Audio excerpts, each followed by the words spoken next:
네, 안녕하세요. 브라질 캄피나스 김데보라입니다. 제 포럼 제목은 고난 중에도 함께 하시는 하나님. 요절은 요한복음 9장 3절. 예수께서 대답하시되 이 사람이나 그 부모가 죄를 범한 것이 아니라 그에게서 하나님이 하시는 일을 나타내고자 하심이니라.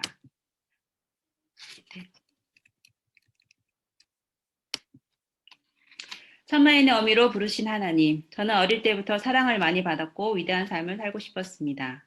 그러나 외모에 대한 열등감, 타는 목마름, 허무, 정욕으로 어떻게 살아야 할지 몰라 고통했습니다. 하숙집에서 울면서 제 영혼 깊은 곳에서 누가 있으면 저를 도와주세요 울부짖었습니다. 살아계신 주님은 이 절규를 들으시고 빛이시란 말씀으로 저를 찾아오셨습니다. 제 안에 죄로 인한 짙은 어둠과 두려움이 물러갔습니다. 요한일서 1장 9절 말씀으로 생각나는 모든 죄를 고백하고 회개할 때 심령의 샘솟는 생수를 맛보게 되었습니다. 세상의 모든 것이 저를 보고 한이 웃는 것 같아 길가의 풀도 너무나도 이쁘고 걸을 때는 헐헐 날아다닌 것 같았습니다. 위대한 삶을 살기 원했던 저에게 주님은 인생 요절로 창세기 우리 노여는 천만인의 어미가 될지어다 주셨습니다. 그러나 비전은 좋았으나 온실 속의 하초처럼 별 고난 없이 자라 예수님의 마음이 뭔지 잘 몰랐습니다. 아픔과 슬픔, 죄로 고통하는 양들을 섬기는데 한계가 있었습니다. 학창 시절, 풀타임 목자 시절 예수님의 고난에 동참하면 그 비밀을 알 수 있을 것 같았습니다. 부모님의 물질 지원을 받지 않고 베이비시터 등 각종 아르바이트를 했습니다. 가난했지만 새벽마다 일용할 양식으로 대화해 주시는 주님과 사랑에 빠졌습니다. 저는 가장 고상한 지식 대신 예수님을 배우고 영혼을 살리는 목자여 선교사로 살고자 어디든지 가겠노라 서원 기도했습니다. 2000년 김파울로 사라 선교사님의 개척 역사를 동역하기 위해 하나님을 경외하는 안드레 선교사님과 브라질 선교 과정을 이루었습니다. 결혼하고 일주일 후에 저 혼자 브라질에 도착했습니다. 브라질에서 천만인의 어미로 낯선 언어와 자립 동역. 먼저 그의 나라와 그 일을 구하고자 직장을 구하는 것보다 포르투갈어 정복과 어눌한 언어에도 불구하고 복음을 먼저 전하고자 했습니다. 저희는 7년간 아르바이트만 하면서 상파울루와 캄피나스에서 복음을 전했습니다. 현재 남은 양은 없지만 매년 끊이지 않고 양들을 섬기며 말씀의 씨를 뿌리게 해주셨습니다. 때로 동역하는 데 어려움이 있었지만 요한복음 12장 24절 하나님께서 옮기시지 않는 한 있는 곳에서 하늘에 썩는 미랄로 살고자 방향을 주셨습니다. 지난 21년간 김파울로 사라 선교사님께서는 저희의 부족함을 감당해 주시고 저희도 최선을 다해 동역할 수 있었습니다. 자녀, 브라질은 자녀가 태어나면 부모도 영주권을 주는 좋은 나라입니다. 그래서 영주권은 바로 해결될 줄 알았습니다. 그러나 결혼 6년이 지나도 임신이 되지 않아 마음이 움츠러들고 여자로서 수치심이 들었습니다. 매달 임신을 기대하고 낙심하기를 반복했습니다. 이 가운데 항상 기뻐하라, 범사에 감사하라, 쉬지 말고 기도하라 말씀을 붙들었습니다. 성경 속에 많은 불임 여성의 기도와 믿음이 눈에 들어오고 공감이 되었습니다. 브라질에서 시험과 시술을 한번 받았는데 되지 않아 하늘이 무너지는 것 같았습니다. 2006년 세계선교보호대회 참가 겸 여권 갱신을 위해 한국에 갔습니다. 전 세계적으로 기도 지원을 받고 주님께서 결혼 7년 만에 딸 글로리아를 허락하셨습니다. 덕분에 영주권도 얻고 안드레 선교사는 삼성전자에 현지 채용되었습니다. 2년 뒤 한국에서 둘째 시술을 했으나 4개월 후에 자연유산이 되어 더 이상 자녀 갖기는 어렵다고 생각했습니다. 그 후 폐렴이 걸려 한 달 반 정도 고생했는데 이 아픔 후에 주님은 아들 다니엘을 자연 임신케 하셨습니다. 아들, 딸 둘, 40세 엄마인 저는 세상 그 무엇도 부럽지 않았습니다.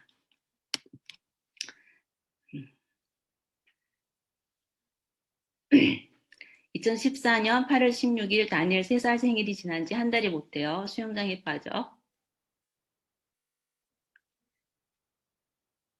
뇌산소가 부족해 하루아침에 전신마비가 되었습니다.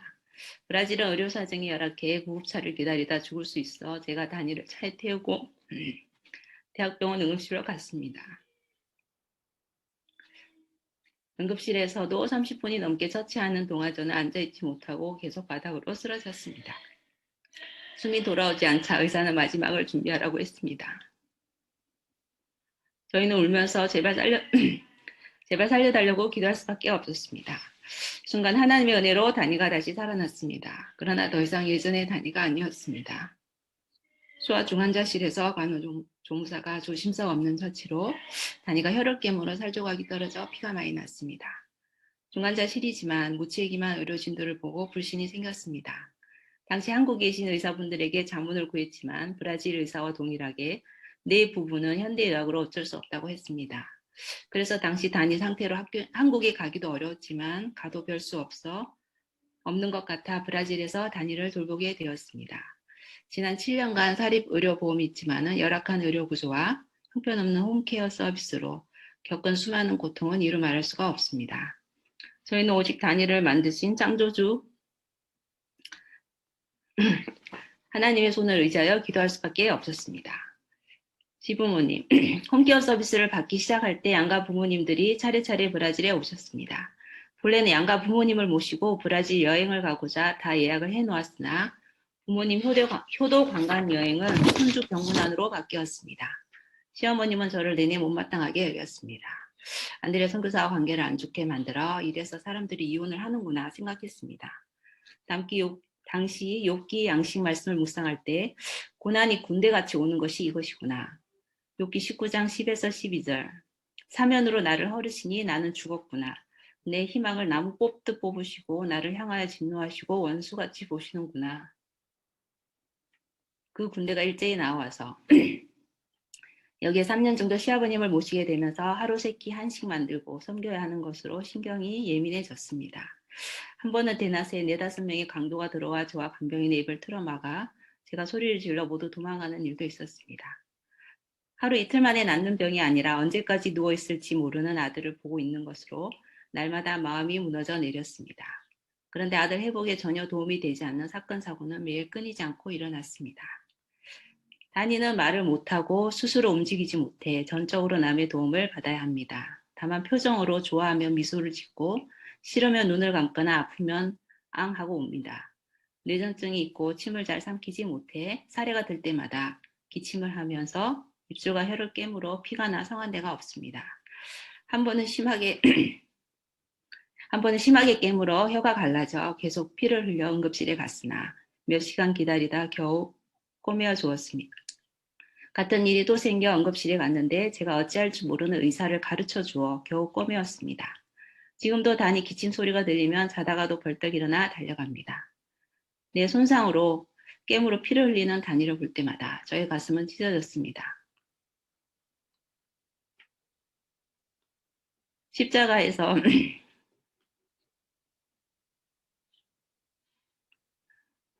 피 흘리는 예수님을 보는 하나님의 언과 비교하기는 힘들지만 이런 게 아닐까요? 단이를 데리고 다니면서 부당한 대우와 선입견으로 자존심이 상하는 것은 일상이 되었습니다. 3살 때 사고가 났는데 3년이 지나 6살이 되자 하나님께 좀 화가 나기도 했습니다. 단이의 인생 절반을 이렇게 누워서 보내도록 두실 거냐고. 그러나 저의 이런 투정과는 상관없이 4년, 5년, 6년이 지났습니다. 하나님께서 저희를 잊어버린 것 같았습니다. 2019년 12월 초에 오른쪽 고관절 수술을 하게 되었습니다. 본래는 이틀 입원 예정이었으나 소아 중환자실에서 성탄과 새해를 맞이했습니다. 저는 안드레 선교사와 중환자실에서 12시간 교대 근무를 해 졸음운전으로 2번 교통사고를 내었습니다. 의사는 단이가 걸어서 생활하지 않기 때문에 왼쪽 다리도 탈골이 진행되고 있고 앞으로 악화될 것만 설명해 주었습니다. 그러자 그동안 단이가 회복될 것을 믿고 기형을 막고자 온갖 노력을 했지만 다 소용이 없게 된 것 같았습니다. 병원에 나으려고 가는 것이 아니라 고생만 하고 더 악화만 되니 이제 병원 가는 것이 치가 떨렸습니다. 여기에 혀와 입술 깨무는 문제를 해결하고자 시술을 했는데 오히려 더 악화되어 최근 1년간 단이가 잠을 자지 못했습니다. 새벽 12시 1시면 울면서 일어나 힘들어해 저도 덩달아 잠을 자지 못했습니다. 계속되는 고난에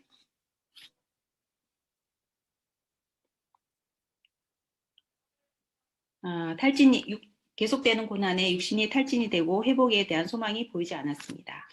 어느 날은 막대기같이 뻣뻣한 다니를 안고 돌보는 것이 고문당하는 것처럼 느껴지기도 했습니다. 고난만 보이고 하나님이 보이지 않을 때 내일이 오는 것이 너무나 싫었습니다. 고난 중에 함께 하신 하나님의 크신 은혜, 말씀으로 함께 하신 하나님, 군대같이 몰려오는 고난 속에서 주님은 저에게 데보라, 너 그동안 말씀 많이 배우고 가르쳤지? 이제 한번 그 말씀대로 살아봐 라고 말씀하시는 것 같았습니다. 이런 상황 속에서 말씀을 믿고 순종할 수 있는지, 또 말씀대로 살면 어떻게 될지 알려주고자 한 것 같습니다. 누워있는 아들을 위해 제가 할 수 있는 것은 너무나도 미약했습니다. 다니의 미래를 생각할 때 미칠 것 같았습니다. 이런 저를 붙들어준 것은 말씀이었습니다. 처음에는 살기 위한 몸부림으로 매일 가족 기도 모임을 했습니다. 간증 프로를 듣고 찬양을 듣고 부르곤 했습니다. 누워있는 다니에게 또 저 자신에게 수없이 말씀을 외쳤습니다. 이 병은 죽을 병이 아니라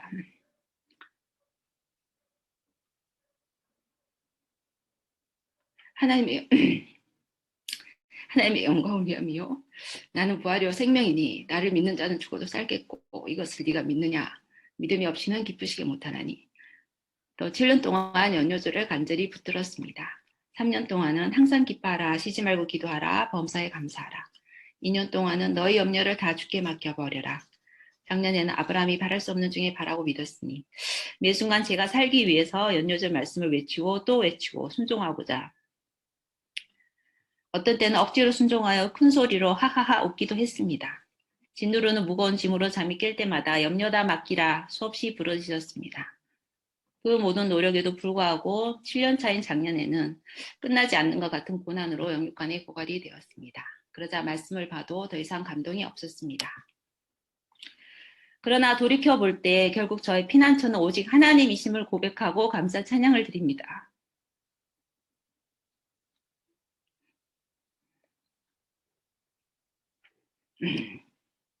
하나님께서는 사고 직후부터 요한복음 9장 3절 예수께서 대답하시되 이 사람이나 그 부모가 죄를 범한 것이 아니라 그에게서 하나님이 하시는 일을 나타내고 하심이니라. 또 로마서 8장 28절 우리가 알거니와 하나님을 사랑하는 자 곧 그 뜻대로 부르심을 입은 자들에게는 모든 것이 합력하여 선을 이루느니라. 두 말씀을 주셨습니다. 제 스스로 또 사람들로부터 정죄 섞인 말을 들을 때 저의 죄 때문에 사고가 났다는 죄책감이 수도 없이 들었습니다. 그러나 예수님께서는 이 사람이나 그 부모가 죄를 범한 것이 아니라고 하셨습니다.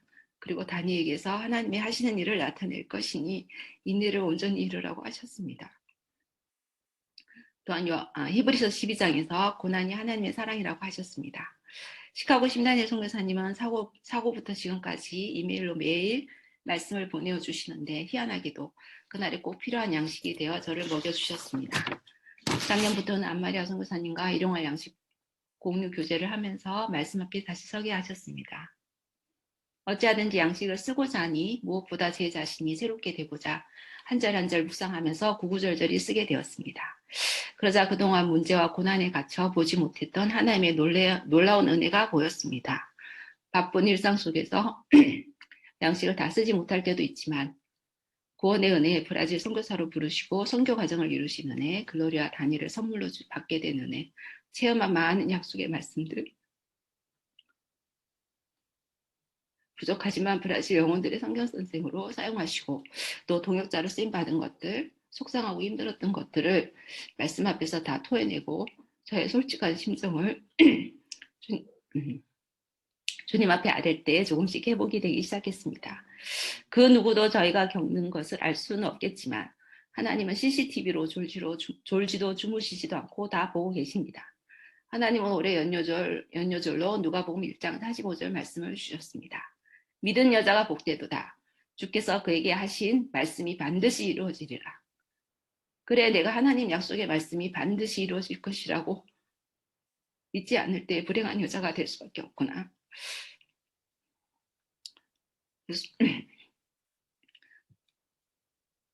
무슨 말씀이든지 반드시 이루어질 것을 믿으면서 매 순간 살아야겠구나 생각하였습니다. 그 말씀을 묵상할 때마다 그 말씀이 반드시 이루어질 것을 믿노라 고백하였습니다. 처음에는 잘 안 믿겨져 저의 믿음 없음을 불쌍히 여기시고 믿음을 더하여 주소서 기도했습니다. 솔직한 자신의 상태를 주님께 아뢰었습니다. 동역자님들의 관심과 기도 교제. 참으로 지난 7년간 다니엘과 저희 가정을 잊지 않고 기도해 주시고 격려해 주시고 신방해 주신 모든 동역자님들께 이 자리를 빌어서 진심으로 감사를 드립니다. 사고 첫날 저녁 상파울로 선교사님들께서 캄피나스까지 한 걸음으로 달려와 주셨습니다. 잊을만 하면 전체 기도 제목으로 다니엘 근황을 올려주셔서 다시 기도 지원 받게 해주셨습니다.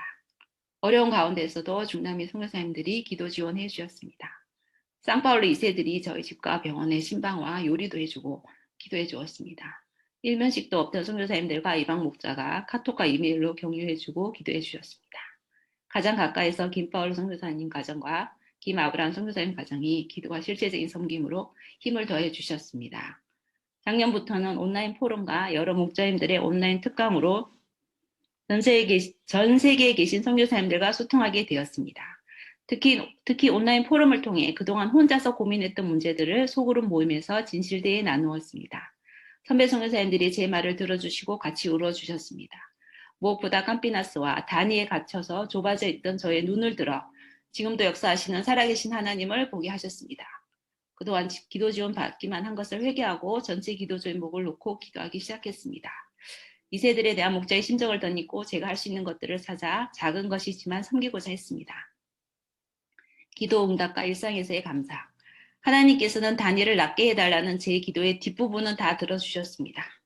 다니엘을 낫게 하사 제가 다시 캠퍼스 땅을 밟게 해주세요 했는데 은혜로 우니캄피 대학에 세종학당을 세워주시고 운용요원 겸 교사로 다시 캠퍼스 땅을 밟게 하셨습니다.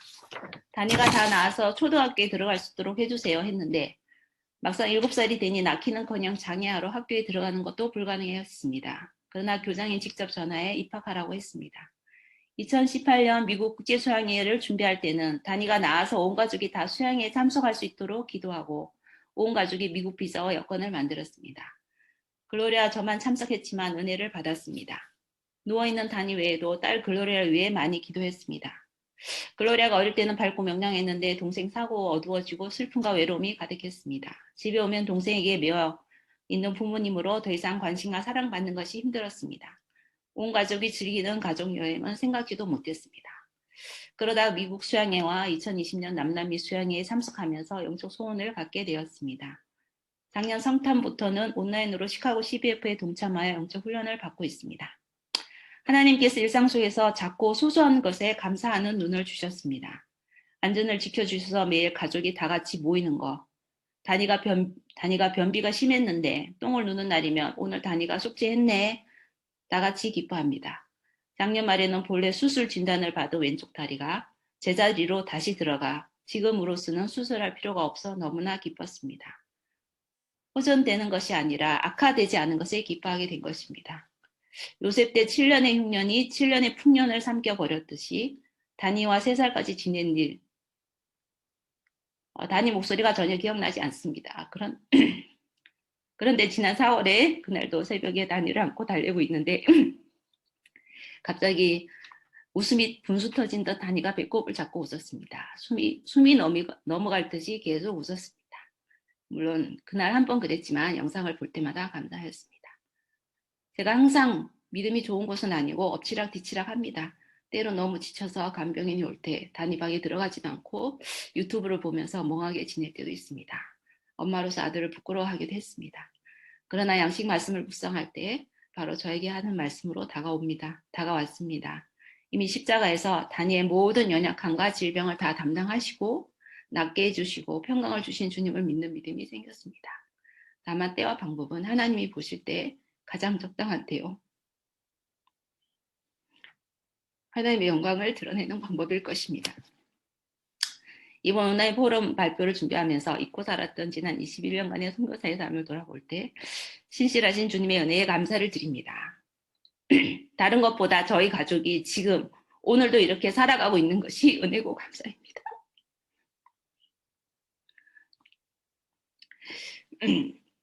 저에게 고난이 없었다면 세상의 잔재미와 안일한 삶을 살았을 것입니다.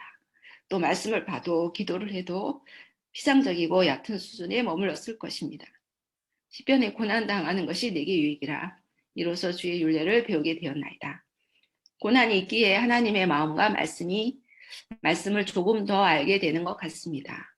주님께 더 자주, 더 간절한 마음으로 나아가지 않을 수 없게 됩니다.